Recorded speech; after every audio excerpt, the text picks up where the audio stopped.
Saturn is in Aries from now until 2026. When I talk to people the most about astrology, one of the first things they say that they don't understand or they're not getting is transits. So I've talked a lot about them personally, yeah?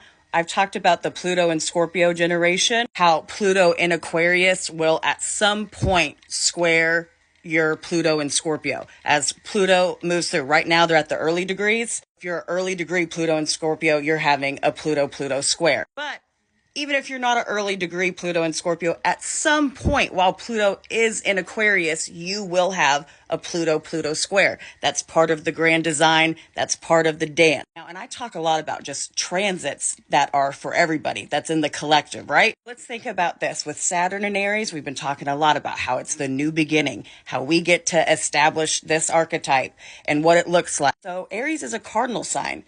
So that means that when the moon is in Cancer, it's home, it's exaltation, where it feels the most comfy. At some point, the moon in Cancer from now until 2026 will be squaring Saturn in some aspect while he's in Aries. Makes a lot of sense to me if we're starting a new dawn, a new era, that Saturn is pushing, squaring tension with the moon. Our emotions at her highest point too. They're changing on all the levels. Yeah, look to where Aries is in your chart.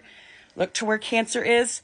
Moon and Saturn will always be squaring each other in some way as she's in Cancer. It's gonna be a big year. We all gonna get pushed to grow up. Yeah, that's why we always break it down cardinal, mutable, fixed, whether it's an angular house or a succeedant or, you start to have like a wheel in your mind that goes, oh, if Saturn's in Aries, that means, and it takes a lot of practice. It's not the easiest because we don't think that way. We have to like retrain our brain. So what houses is this square happening for you? Where is this psychological shift and emotional shift going to happen for you? Do you have any personal placements there? Also, what degree is it at? All the things to find out all the things. You got to start thinking of yourself as like a node, as a little planetary body that just moves with everything. It's a bunch of circles.